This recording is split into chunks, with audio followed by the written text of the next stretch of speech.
Presently, our tyrant-in-chief, no, Trump is just not the only tyrant. He's tyrant number 47 and 45.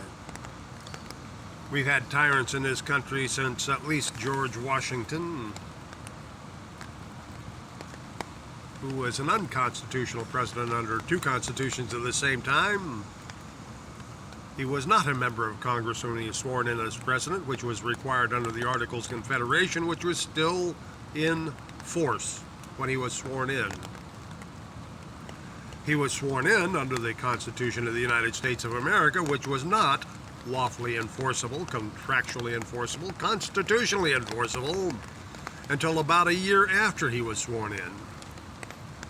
But if I do this right, you can see the yellow tape that our SS has put up because they were blocking off the park, Lafayette that is. I remember a time when they blocked off Lafayette only to H Street. But I also remember a time when they blocked off only up to Pennsylvania Avenue because it was a public road. Still is a public road, but prohibited for public use because our tyrants got a little more scared of the people. But a time before that, they didn't have even fences or gates in front of the White House. And before that, any person could walk up to the White House and knock on the door, and maybe even the president would answer himself.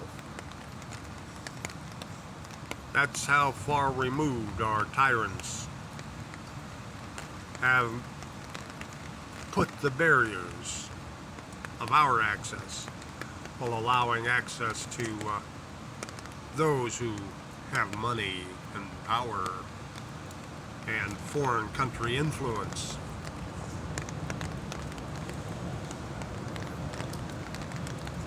If you want to return the United States of America, politically speaking, to the only day of freedom we've actually enjoyed in this country, July 4th, 1776,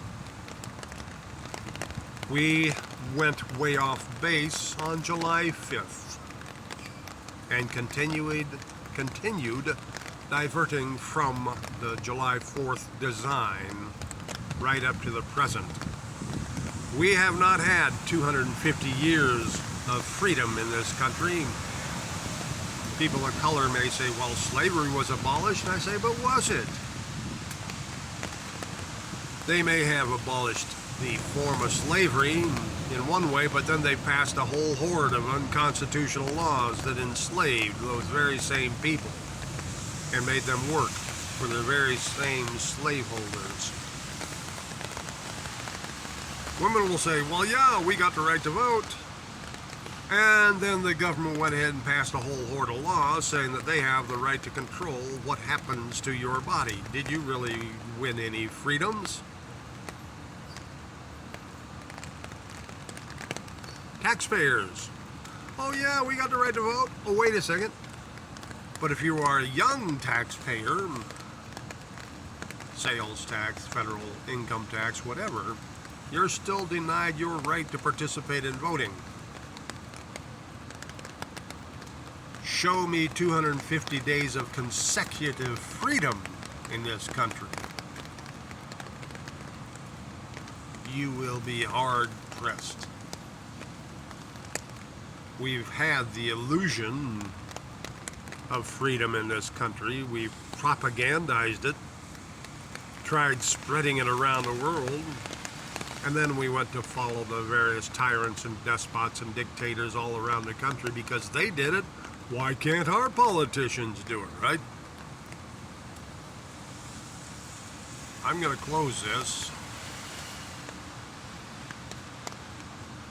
with the final note that says, if you want clean, honest, and transparent government in this country, help me recall the entire United States presidential administration.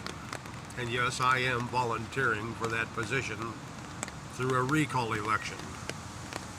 We have the authority as United States Americans to alter, abolish, or throw off any corrupted form of government that no longer serves to protect and secure our rights, so that we can exercise them at will, not by government permission.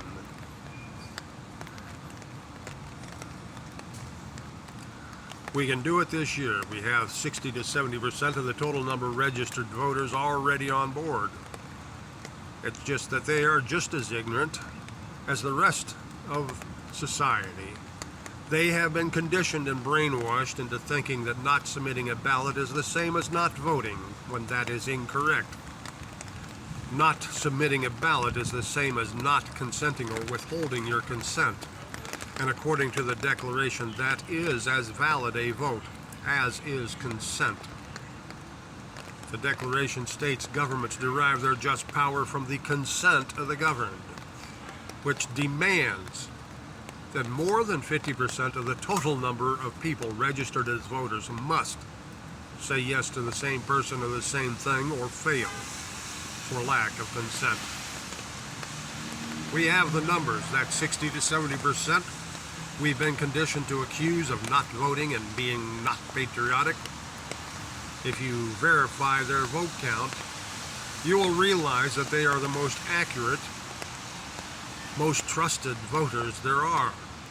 Because if we had adhered to their vote count, a conservative number of over 90% of all of the people in all of our elected offices would never have been sworn in the first time for lack of consent, let alone the whatever umpteen times after that. That's your call. I can show you how what I say is true constitutionally and declarationally. The unanimous Declaration of the United States of America is still binding among us. And the Constitution of the United States of America, of or for, it's the same content, the same text. And depending on how you define it, the Constitution was made by us, the people, for the control over our government. It was made for us, the people, to protect our rights even farther than the civil law will allow.